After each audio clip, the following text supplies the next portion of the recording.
The Muslim world has condemned Sweden for desecrating the Holy Quran. The United Nations Human Rights Council will hold an emergency meeting on the burning of the Quran in front of a mosque in Sweden, at the request of Pakistan. A debate on the rise of religious hatred is likely to take place within the week, a spokesman for the Geneva-based UN Council said at a news conference on Tuesday. During a police-led attack outside the main mosque in Stockholm, Sweden, last week, a man disrespected the Quran. The Swedish government has condemned Islamophobia after an international Islamist group called for measures to prevent future desecration of Muslims' holy books. Authorities from many countries, including many in the Middle East, have also responded to the situation, urging Stockholm to step up measures to combat religious discrimination. Morocco not only issued a letter of condemnation, but also recalled the Swedish ambassador indefinitely.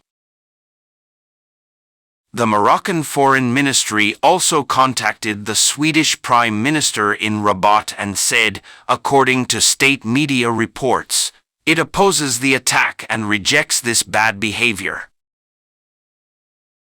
Shortly after the incident, demonstrators attacked the Swedish embassy in Baghdad, Iraq, chanting, "Yes, yes, the Quran."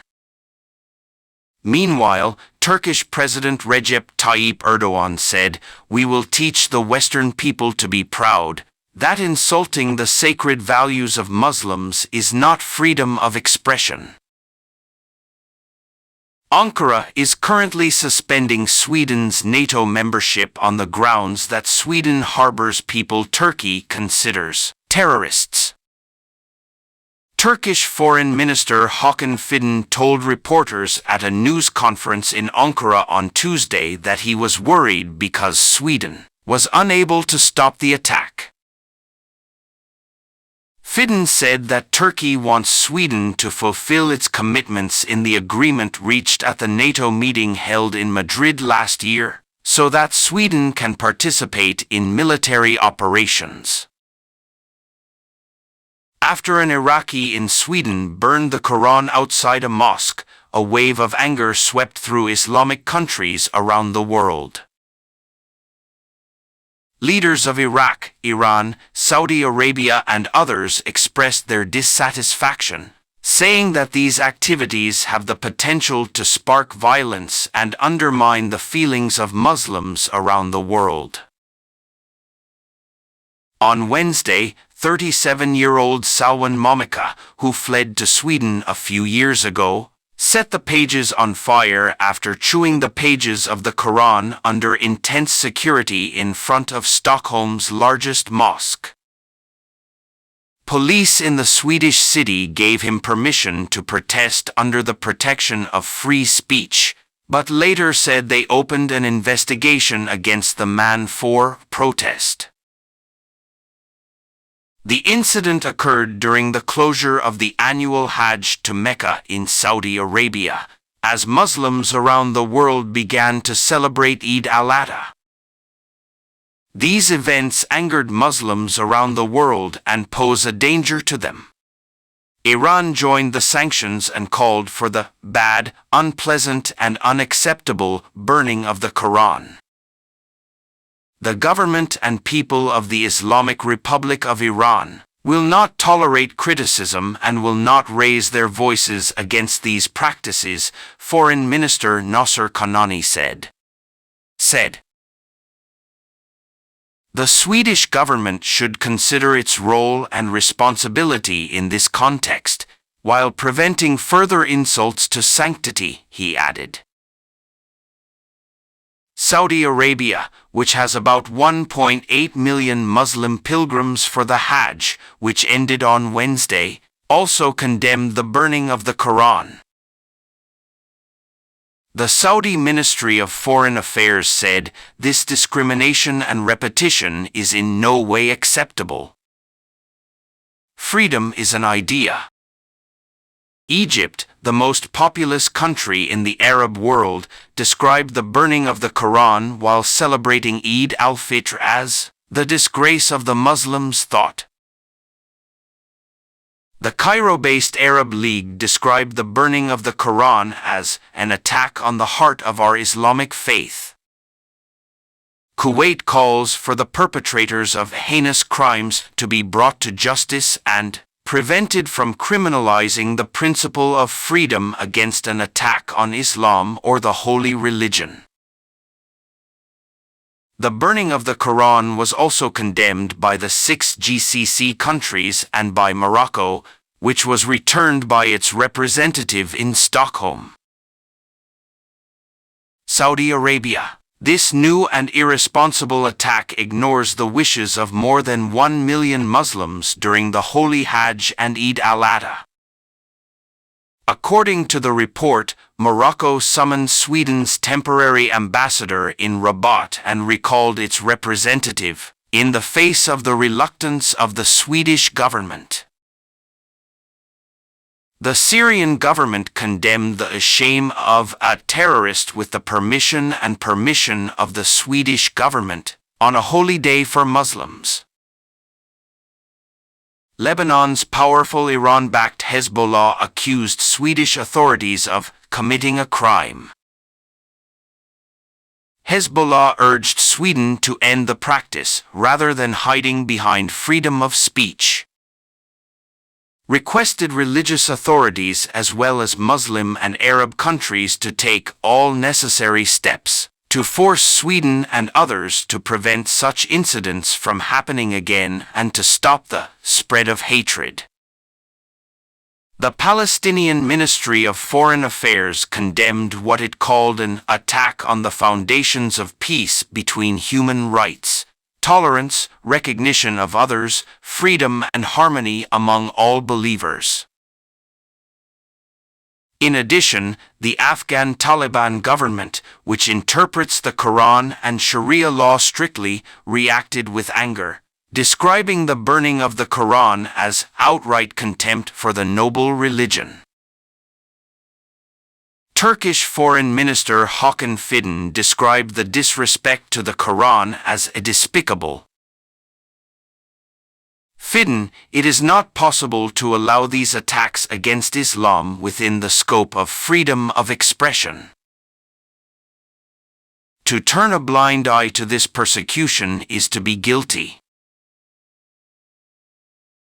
In January, a Swedish-Danish right-wing leftist caused indignation in the Islamic world by burning a copy of the Quran near the Turkish embassy in Stockholm, supporting Sweden's NATO membership. On Wednesday, at the behest of Swedish police, a man dragged a copy of the Quran in front of the main mosque in Stockholm and burned it. This was a protest that would anger Turkey, which is trying to join NATO. Discriminates against race or ethnic group. How? A single man participated in the plan to burn the Quran in Stockholm, and photos from the event show that he was the only person in the demonstration to coincide with the Muslim Eid al-Adha, one of the most important holidays in the world. Islamic calendar of holidays. Swedish police said on Wednesday's permit for the rally in desecration of the Quran that it could have an impact on foreign policy, but that security and intervention regarding the burning of the Quran was not part of the practice. Denied. However, he added, security concerns must be closely related to the campaign, or its environment for it to be the basis for the decision to reject the meeting. Authorities agreed to meet certain conditions, including Stockholm's fire ban, which began on June 12 and remains in effect until further notice. The man who burned the holy book was accused by Swedish police of discriminating against a racial or ethnic origin. State response.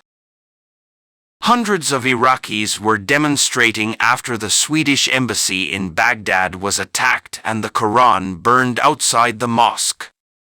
Al Jazeera reported according to Stockholm, staff arrived, according to an AFP photographer.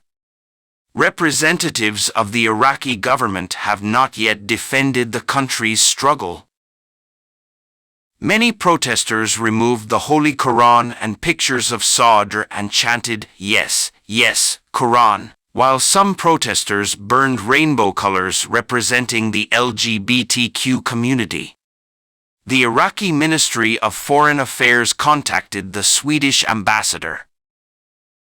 As part of the protest, Sadr said in a statement that he ordered his supporters to burn LGBTQ flags until the 8th day of the month because that's what upsets them the most. He also called for the Swedish ambassador to be sacked and to cut ties with Sweden, Al Jazeera reported. The 57-member Organization of Islamic Cooperation said it would hold an urgent meeting to examine the issue. The talks are expected to take place in the Saudi Arabian Red Sea city of Jeddah on Sunday, according to OIC officials. Iran also condemned the burning of the Quran, which Foreign Minister Hossein Amir-Abdurrahman described as an insult to the sanctity of religion. To call these actions liberal and democratic only encourages violence and resistance, warned. On Twitter, Ankara is outraged by the anti-Islamic and Kurdish right-wing attacks in Sweden that demand support for NATO membership. Turkish President Recep Tayyip Erdogan has also criticized Sweden for allowing the attack, casting doubt on the Scandinavian country's chances of joining NATO soon. "We will teach the proud West that criticizing Muslims is not freedom of thought," Erdogan said on the radio. A decisive victory for extremist groups and Islamophobia. According to Al Jazeera's report, a Swedish court overturned the police decision in April on the grounds that the police did not have enough evidence to stop the attack. Consequences for freedom of expression and long-term trust. Stockholm police said they are investigating Momika for violating the ban on burning and provoking people. The burning of the Quran in Stockholm is particularly problematic for many Iraqis because it is widely reported that the person who burned the Quran was Mr. Momika, an Iraqi immigrant. To call. On Thursday, Momika did not react. Iraqi cleric Mr. Sadr urged the Iraqi government to strip Momika of her citizenship and return her to Sweden for trial. He said that if Sweden does not do this, he should be tried in absentia in Iraq. More than 140,000 Iraqi immigrants were born in Sweden, which is the country's second largest immigrant group after Swedish Finns.